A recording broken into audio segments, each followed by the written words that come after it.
Hey, what's going on, everybody? So in this section, we're going to show you how to handle inbound connection requests. So as you create content and you post it, there are going to be people who will send you a connection request because they see your content, they like it, they're like, I want to connect with Patrick or whoever you are. And then you're going to get that connection request. And then from there, what do you need to do to turn that prospect into a meeting and then that meeting into a paying customer, right? So let's go into LinkedIn and kind of show you exactly how this works. All right, so we are on my LinkedIn profile, right? And essentially how you're gonna see your connection request is you go to My Network on the top, and then you see all these people over here. From there, what you're gonna do is you can see I have 827 people who have tried to connect with me, okay? So show more, okay, whatever. So we go to see all, that's what you wanna do. And when you see all, essentially you see all the people that want to connect with you, all right? And essentially what you're gonna do is every person that connects with you is a potential lead because you created content and they are wanting to connect with you, right? So for example, let's go ahead and see what we got. We got all types of different people. We have a COO, probably like sales and business development people. Usually it's those type that will want to connect with me. And let's just go to an example. So let's say, Rachel Chong, right? Because she is a sales director, which is interesting to me. So for Rachel Chong, essentially she had 8 years of experience in this different space, and she is from Singapore, and she's a sales director for this company, Digimind. So I can go to Digimind, go on their LinkedIn page. I see they have 204 employees, so they're probably doing a lot of revenue, and they probably have a lot of sales people. So essentially what I would do is, because I understand that it's a real company, they have 204 employees, I can even go to their website to just get an idea of, what they're doing. So going on their website, you just get an idea of what they're at. So basically data insights, so software company with brands like Audi, Accenture. So they're working with a lot of big brands, right? So legit company. So for Rachel Chong, she's connecting with me, and what does she do? So basically I'm just kind of like walking you through like, how do you get information about the people that connect with you, right?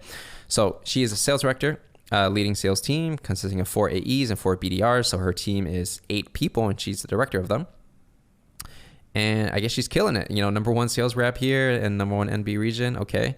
So she's probably a pretty good sales rep. She probably connected with me because she saw my content on YouTube or whatever, or LinkedIn maybe, or whatever it is. And she wanted to connect with me, right?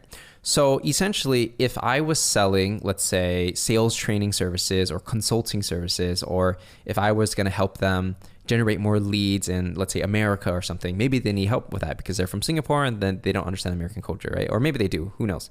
So if I want to pitch something hypothetically, what I would do is I would accept the connection request, and boom, once that's accepted, essentially we should be connected. So if I refresh the page, we are connected because she sent me the connection request. So I can message her, this thing will pop up over here, and then I would send her a message about, like what got her interested to connect with me. Did she see my content?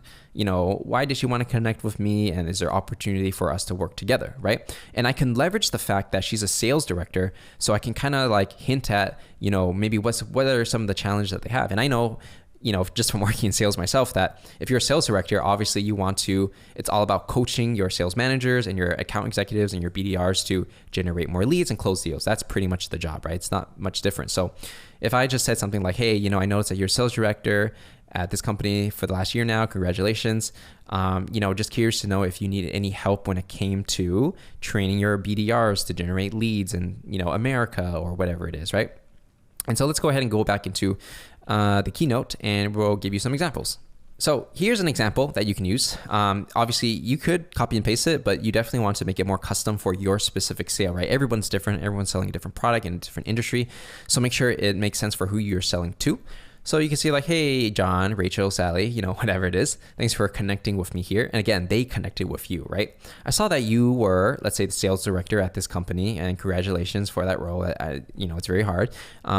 And you say something, now I'm curious to know, what potential pains that you have. So like, I'm curious to know, if you felt like your BDRs were generating enough meetings for your account executives, or maybe if I was selling like a CRM or, some kind of thing that helps people close deals, right? I could be like, hey, I was just curious to know if your account executives had any trouble when it came to understanding what works, what doesn't, and, if they're getting real-time feedback to improve their sales process, right? It really just depends on what you're selling. You can change this up. And then you say, like, if that's something you need help with, feel free to let me know. Again, they reached out to you, so they'll probably respond.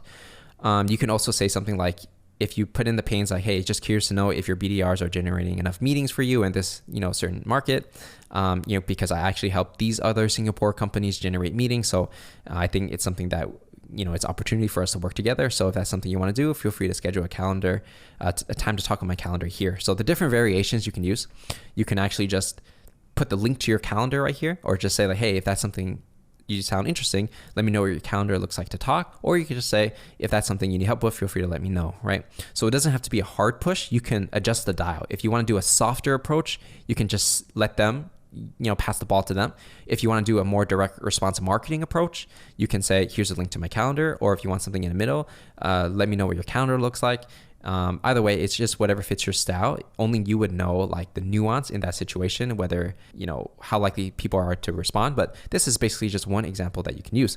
Essentially, just use the same thing, adjust it a little bit here and there for your product and service, the pain you solve, industry you solve it in, and then your call to action may be different depending on if you want to be more aggressive or more relaxed. And so that's pretty much how you are going to handle connection request. And I will see you guys in the next one.